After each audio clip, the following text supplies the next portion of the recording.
Caribbean सागर के बीच एक परिवार अपनी यॉट पर छुट्टियां मना रहा होता है। माँ जूलिया तैरने के लिए पानी में कूद जाती है। आराम करते समय उसे कुछ अजीब महसूस होता है, लेकिन क्योंकि आसपास कुछ दिखाई नहीं देता, वह सोचती है कि शायद उसका भ्रम होगा। कुछ सेकंड बाद वही अजीब एहसास फिर होता है। इस बार भी कुछ नजर नहीं आता, लेकिन अब वह घबरा जाती है और यॉट की तरफ तैरना शुरू करती है। तभी अचानक कोई उसकी टांग खींचने लगता है और वह मदद के लिए जोर जोर से चिल्लाने लगती है। उसकी बेटी कैसी हेडफोन लगाकर म्यूजिक सुन रही होती है, इसलिए उसे कुछ सुनाई नहीं देता। पति टॉम और बेटा बेन मछली पकड़ने में व्यस्त होते हैं। जूलिया पानी के ऊपर टिकने की कोशिश करती है, लेकिन मुंह में पानी जाने की वजह से चिल्लाना मुश्किल हो जाता है। थोड़ी देर बाद टॉम को एहसास होता है कि काफी देर से उसने जूलिया को नहीं देखा। वह यॉट पर उसे ढूंढता है और फिर अपनी पत्नी को खतरे में देख लेता है। वह बच्चों को बुलाता है, यॉट को उस तरफ ले जाता है और पानी में कूद जाता है। जल्दी से जूलिया तक पहुंचकर उसे संभालता है और यॉट की ओर तैरता है। बच्चे दोनों को ऊपर खींच लेते हैं। परिवार जूलिया को संभालता है, लेकिन जूलिया खुद को समझाती है कि शायद लहरों की वजह से ऐसा हुआ होगा। रात को सब मिलकर बेन का जन्मदिन मनाते हैं। कैसी को उसके बॉयफ्रेंड का कॉल आता है, तो वह लैपटॉप लेकर बाहर चली जाती है। वीडियो कॉल में उसका बॉयफ्रेंड दिखाता है कि शहर के ऊपर बड़े बड़े काले बादल छा गए हैं। कॉल ग्लिच होकर फ्रीज हो जाती है। कैसी यह बात परिवार को बताने आती है, लेकिन टॉम कहता है कि शायद जमीन से दूर होने की वजह से सिग्नल कमजोर है। तभी सबको एक आवाज सुनाई देती है। वे सब बाहर जाते हैं और देखते हैं कि व्हेल मछलियों का एक समूह गुजर रहा है। टॉम समझाता है कि व्हेल मछलियां हमेशा पृथ्वी के मैग्नेटिक फील्ड को फॉलो करती हैं, लेकिन जब तूफान आता है तो वे कंफ्यूज हो जाती हैं। अचानक यॉट जोर से हिलती है और बेन गिर जाता है। टॉम को चिंता होती है कि कहीं यॉट को नुकसान तो नहीं पहुंचा, इसलिए वह डाइव करके नीचे चेक करने चला जाता है। कुछ देर बाद वह सतह पर वापस आता है, लेकिन उसके कंधे पर एक बड़ा घाव होता है। जूलिया तुरंत उसका जख्म सीती है। टॉम बताता है कि पानी के अंदर उसे ऐसा लगा जैसे उसके पीछे कोई बहुत बड़ा जीव था, लेकिन जब उसने मुड़कर देखा तो प्रोपेलर से कट लग गया। वह कहता है कि जो भी चीज थी बहुत बड़ी थी। टॉम को यॉट पर काफी नुकसान दिखाई देता है, इसलिए उन्हें मदद बुलानी पड़ती है। जूलिया बार बार रेडियो पर कोशिश करती है। कैसी फोन पर सिग्नल ढूंढती है, लेकिन कुछ भी काम नहीं करता।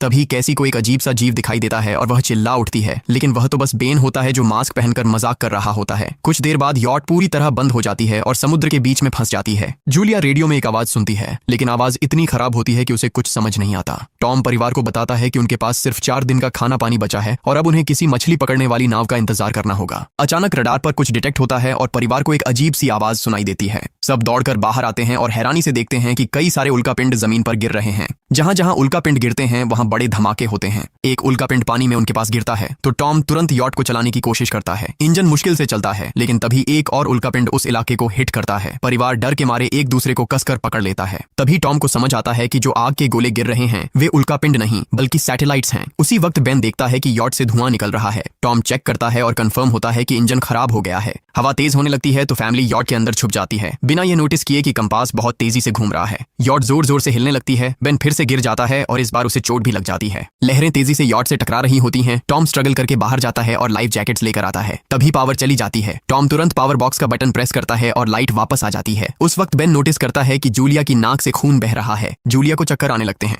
जबकि कैसी सिंक पर जाकर उल्टी कर देती है। टॉम रेडियो ट्राई करता रहता है पर सिग्नल नहीं मिलता। अचानक एक तेज हाई पिच्ड नॉइज आती है और हवा और भी स्ट्रांग हो जाती है। जूलिया दरवाजे बंद करने की कोशिश करती है, पर एक हैच खुल जाता है और हवा खिड़कियां तोड़ने लगती है। टॉम एक फ्लेयर जलाता है और थोड़ी देर बाद अंधेरा छा जाता है। अगली सुबह फैमिली शॉक में उठती है कि वो स्टॉर्म से बच गए हैं, लेकिन यॉट आधी तबाह हो गई होती है। जब वो बाहर आते हैं तो देखते हैं कि समुद्र का पानी गायब हो गया है और यॉट अब जमीन पर अटकी है। सब ये देखकर शॉक में आ जाते हैं। कैसी सिग्नल चेक करती है पर नेटवर्क बिल्कुल डाउन होता है। बेन 2 मरे हुए केकड़ों से खेलने लगता है। टॉम कंपास चेक करता है और देखता है कि वो उल्टा हो गया है। ये आखिरी बार 7 लाख साल पहले हुआ था। कैसी को लगता है कि उसका बॉयफ्रेंड मर गया होगा और वो टूट जाती है। जब जूलिया उसे समझाने आती है तो कैसी उसे दूर कर देती है और छुपने चली जाती है। जूलिया और टॉम बची हुई सप्लाईज देखते हैं। बेन अपने बर्थडे बलून्स एक पत्थर से बांध देता है ताकि शायद कोई बचा हुआ सर्वाइवर देख ले। टॉम फिर रेडियो ट्राई करता है और इस बार एक आदमी से कनेक्शन हो जाता है। उसका नाम नाव होता है और वो एक सबमरीन का कैप्टन होता है। उसकी सबमरीन भी लैंड पर अटक गई है। वो कंफर्म करता है कि मैग्नेटिक पोल्स रिवर्स हो गए हैं, इसलिए ओशन पीछे हट गया है और जमीन डूब गई है। वो कहता है कि उसने अभी तक और सर्वाइवर्स नहीं देखे और कम्युनिकेशन सिस्टम्स बिल्कुल डाउन हो गए हैं। वो मजीद ये भी कहता है कि पोल्स फिर रिवर्स होंगे और शायद एक हफ्ते में समुद्र वापस आ जाएगा। वो फैमिली को वार्न करता है कि जितना हो सके ऊंची जगह चढ़ जाओ, क्योंकि जब पानी वापस आएगा तो वो बहुत खतरनाक होगा। वो बोलता है उसका पार्टनर क्रैश में मारा गया और सबमरीन में बस 3 लोगों की ही जगह है। जूलिया और टॉम उससे कहते हैं कि प्लीज हमारे बच्चों को बचा लो। वो उन्हें अपने कोऑर्डिनेट्स दे देता है। टॉम कैलकुलेट करता है कि सबमरीन तक पहुंचने में 2-3 दिन लगेंगे। वो फैमिली से कहता है आज रात अच्छे से आराम कर लो, कल सुबह हम निकलेंगे। अगली सुबह फैमिली सामान पैक कर रही होती है। तभी टॉम को पास में कुछ हिलता हुआ दिखता है। वो एक लंगड़ा आदमी होता है जिसके हाथ में हार्पून होती है और साथ में एक कुत्ता लगातार भौंक रहा होता है।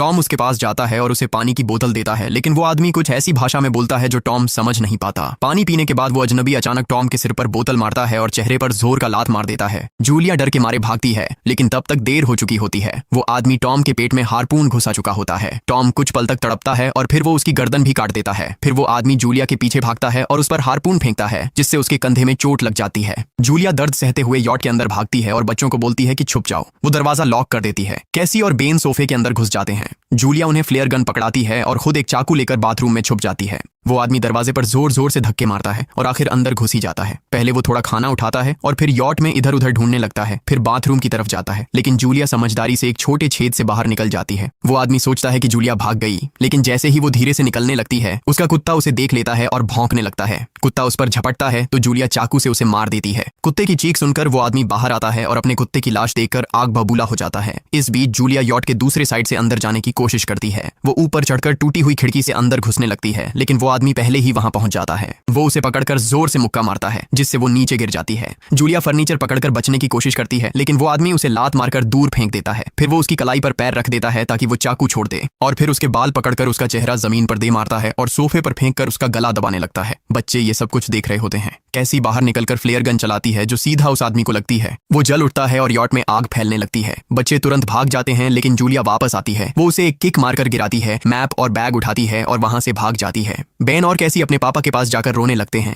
जूलिया भी उनके साथ बैठ जाती है और तीनों मिलकर आंसुओं के साथ टॉम को आखिरी अलविदा कहते हैं। तभी वो डरावना आदमी फिर यॉट से बाहर निकल आता है तो फैमिली फिर से भागने लगती है। कुछ ही देर में यॉट एक बड़े धमाके के साथ उड़ जाती है। थोड़ी दूर चलने के बाद वो लोग एक छोटे से झरने के पास रुकते हैं ताकि थोड़ा आराम कर सकें। कैसी सोचती है कि शायद वो पागल आदमी उनके पास गुब्बारे देखकर आया था। ये सुनकर बेन खुद को कसूरवार मानने लगता है। जूलिया उसे समझाती है कि इसमें उसकी कोई गलती नहीं थी और सबको आगे बढ़ने को कहती है, क्योंकि वो आदमी अभी भी उनके पीछे है। रास्ते में एक छोटे तालाब के पास बेन एक मरी हुई हैमरहेड शार्क देखकर हैरान रह जाता है। तभी जूलिया नोटिस करती है कि वो आदमी फिर उनके करीब पहुंचने वाला है। सब लोग दौड़ पड़ते हैं और एक रेत के टीले से नीचे गिर जाते हैं, जहां उन्हें जहरीला कचरा दिखाई देता है। फैमिली सावधानी से उसे पार करती है और लगता है कि उन्होंने उस आदमी से पीछा छुड़ा लिया है। चलते चलते उन्हें बड़े बड़े मरे हुए सी एनिमल्स और समुद्र के नीचे जमा हुआ सारा प्लास्टिक दिखने लगता है। बेन धीरे धीरे चलने लगता है तो जूलिया समझ जाती है कि वो डिहाइड्रेशन के करीब है। वो सबको रुकने को कहती है। जब वो पानी की बोतल देखती है तो उसे झटका लगता है। बोतल में पानी लगभग खत्म हो चुका होता है। कैसी को एहसास होता है कि शायद उसने बोतल ठीक से बंद नहीं की थी। जूलिया गुस्से में चिल्लाती है कि उसकी लापरवाही की वजह से पानी खत्म हो गया। कैसी जवाब देती है, क्या फर्क पड़ता है, वैसे भी हम बचने वाले नहीं हैं। दोनों के बीच लंबी बहस होती है, फिर भी फैमिली आगे चलती रहती है। कुछ देर बाद उन्हें एक क्रैश हुआ प्लेन मिलता है। अंदर कुछ हिलता डुलता देख सब डर जाते हैं, लेकिन वो सिर्फ कुछ पक्षी होते हैं। फैमिली तय करती है कि रात यहीं प्लेन के अंदर गुजारेंगे। वो थोड़ा सा स्नैक शेयर करते हैं और जूलिया को टॉम की जैकेट में एक फैमिली फोटो मिलती है, जिसे देखकर उसका दिल टूट जाता है। कैसी पूछती है, मॉम आप और डैड की लव स्टोरी क्या थी? जूलिया मुस्कुराकर बताती है, टॉम हॉस्पिटल में मेरा पेशेंट था। फिर एक दिन उसने फूल और एक प्यारी सी कविता देकर अपना प्यार जताया था। रात के बीच में कैसी प्लेन से बाहर जाती है। तभी वो डरावना आदमी उसे पीछे से पकड़ने की कोशिश करता है, लेकिन जूलिया अचानक पीछे से उस पर टूट पड़ती है और बार बार चाकू से वार करके उसे मार देती है। कैसी अपनी माँ को गले लगाकर शांत करती है। अगली सुबह उस आदमी की लाश पर कीड़े गुंड पड़े होते हैं। फैमिली नोटिस करती है कि उसके शरीर पर कई काटने के निशान हैं, मतलब इस एरिया में कोई खतरनाक जीव छिपा हुआ है। जैसे ही वो लोग वहां से निकलते हैं, केकड़े उसके मुंह से बाहर निकल आते हैं। कुछ घंटों बाद जूलिया और कैसी मैप देख रही होती हैं, लेकिन बेन धीरे से आगे निकल जाता है। जूलिया चिल्लाती है, रुक जाओ, लेकिन बेन एक तालाब में झुककर पानी पीने लगता है। जूलिया तुरंत उसे खींचकर बाहर निकालती है और समझाती है कि अनजान पानी उसे बीमार कर सकता है। धूप बहुत तेज हो जाती है तो फैमिली अपने सिर कपड़ों से ढक लेती है। बेन को चक्कर आने लगते हैं। तभी उन्हें कुछ पुराने कुर्सियां मिलती हैं और जूलिया कैसी उनसे एक टेम्पररी शेल्टर बना लेती हैं। जूलिया बेन को इंजेक्शन लगाती है और तय करती है कि वो रात वहीं बिताएंगे। सुबह जूलिया एक अजीब सी आवाज सुनकर उठती है। बाहर जाकर देखती है तो क्रैब्स का एक बड़ा झुंड उनकी तरफ आ रहा होता है। वो तुरंत बच्चों को उठाती है और तीनों भागना शुरू कर देते हैं। भागते भागते उन्हें एक बड़ा कार्गो शिप दिखाई देता है। वहां 3 क्रू मेंबर्स जिंदा होते हैं। एक औरत उनकी मदद करना चाहती है, लेकिन बाकी 2 आदमी मना कर देते हैं और तीनों फैमिली को बाहर छोड़कर कंटेनर लॉक कर लेते हैं। क्रैब्स पास आ जाते हैं। जूलिया बच्चों को कंटेनर के ऊपर चढ़ाती है। खुद जब चढ़ने लगती है तो क्रैब्स उसके पैर को जोर से काट लेते हैं। बच्चे उसे खींचकर ऊपर चढ़ाते हैं, नहीं तो वो नीचे गिर जाती। कंटेनर के एक छेद से आधे क्रैब्स अंदर घुस जाते हैं। क्रू मेंबर्स फायरिंग शुरू करते हैं, लेकिन क्रैब्स उन पर हावी हो जाते हैं और दोनों को मार डालते हैं। आखिरी आदमी छत के होल तक पहुंचता है, लेकिन क्रैब्स उसे भी नीचे खींच लेते हैं और वो भी मर जाता है। जूलिया अपने जख्म पर पट्टी बांधती है और बेहोश हो जाती है। कुछ देर बाद जब वो उठती है तो खुद को रेत के तूफान के बीच अकेली पाती है। वो घबराकर बच्चों को ढूंढने लगती है। एक मरी हुई औरत का हथियार उठाती है और जोर जोर से चिल्लाती है। कैसी उसकी आवाज सुनकर लौट आती है और बताती है कि वो और बेन मदद ढूंढने गए थे, लेकिन कोई नहीं मिला। फिर दोनों बेन से मिलते हैं, जिसे एक खुला कंटेनर मिलता है जहां वो तूफान खत्म होने तक रुक सकते हैं। जूलिया टॉम का लाइटर निकालती है और अपने जख्म को जलाकर बंद करती है। है जो बेहद दर्दनाक होता है। तूफान थमने के बाद उन्हें एक और कंटेनर मिलता है जिसमें बहुत सारी पानी की बोतलें होती हैं। बॉडीज चेक करते वक्त उन्हें एक रेडियो और एक गन भी मिलती है। जूलिया नाव से संपर्क करती है और बताती है कि मैप खो गया है। इस पर नाव बताता है कि उन पर आर्थ्रोपॉड्स ने हमला किया था, वो अबिस के जीव हैं जो ऑक्सीजन की वजह से पूरी तरह पागल हो चुके हैं। अब नाव फैमिली को जल्दी करने को बोलता है क्योंकि उसके इंस्ट्रूमेंट्स ने कैलकुलेट किया है कि समुद्र उम्मीद से ज्यादा जल्दी वापस आएगा और उनके पास सिर्फ कुछ घंटे बचे हैं। वो एक फ्लेयर शूट करता है और फैमिली उस दिशा में चलना शुरू करती है। लंबी वॉक के बाद फैमिली को एक टूटा हुआ टॉयलेट मिलता है जिसमें बेन पेशाब करता है। अब वो लोग आखिरकार सबमरीन को पास ही देख लेते हैं, लेकिन वहां पहुंचने के लिए उन्हें एक बड़ा चट्टानी रास्ता पार करना होगा। जैसे ही वो रास्ते से गुजरते हैं, दीवारें हिलने लगती हैं और पत्थर गिरने लगते हैं, जिससे एक भयानक रॉक स्लाइड हो जाता है। जूलिया तुरंत अपने बच्चों को साइड में धक्का देती है और खुद भी पीछे हट जाती है ताकि कुचली न जाए। अब एक पत्थर की दीवार उनके बीच आ गई है। जूलिया बच्चों से कहती है कि वो बिना उसके आगे बढ़ जाए, लेकिन कैसी मना करती है और जोर देती है कि उसकी मां को चढ़ने की कोशिश करनी चाहिए। बहुत बहस होती है और चिल्लाने के बाद जूलिया वादा करती है कि वो बाद में अपने बच्चों को ढूंढ लेगी। मजबूर होकर कैसी अपने भाई को खींचकर आगे ले जाती है। बच्चे चट्टानी रास्ता चढ़कर सबमरीन की तरफ भागते हैं, लेकिन वहां पहुंचकर देखते हैं कि नाव बाहर खून में लथपथ पड़ा है। वो समझाता है कि उसके लिए सब खत्म हो गया है और अब बच्चे सबमरीन ले सकते हैं। ये सोचकर कि एक एक्स्ट्रा जगह होगी, कैसी वापस अपनी मां को ढूंढने भागती है। तभी जूलिया केकड़ों को आता देखती है और वो फायरिंग शुरू कर देती है। कुछ केकड़ों को वो मार देती है, लेकिन झुंड बहुत बड़ा होता है और सबसे लड़ना मुश्किल हो जाता है। उसी वक्त कैसी दीवार के ऊपर दिखाई देती है और हाथ आगे बढ़ाती है तो जूलिया अपने घायल पैर के बावजूद तेजी से चढ़ना शुरू करती है। कैसी की मदद से वो दूसरी तरफ पहुंच जाती है और दोनों साथ में सबमरीन की तरफ भागते हैं। बेन पहले से ही ऊपर खड़ा होता है और फायर खोल देता है ताकि केकड़े डिस्टर्ब रहें जब तक फैमिली ऊपर चढ़ जाए। केकड़े नाव के शरीर तक पहुंचते ही तुरंत उसे खाने लग जाते हैं। जूलिया गन उठाती है और फायरिंग जारी रखती है जब तक बच्चे अंदर चले जाएं। जब वो सुरक्षित हो जाते हैं, जूलिया समझती है कि गोलियां खत्म हो गई हैं, तो वो गन केकड़ों पर फेंक देती है और अपने बच्चों के साथ अंदर चली जाती है। फैमिली हैच को अच्छे से लॉक करती है और खिड़की से केकड़ों को सबमरीन के चारों तरफ देखती है। इसी वक्त समुद्र वापस आ जाता है तो तीनों तुरंत अपनी सीटों पर बैठकर बेल्ट पहन लेते हैं और एक दूसरे का हाथ पकड़ लेते हैं। तेज लहरें सबमरीन को जोर जोर से इधर उधर फेंकना शुरू कर देती हैं, जिससे जूलिया को पूरी जर्नी के विजन दिखने लगते हैं और कैसी उल्टी कर देती है।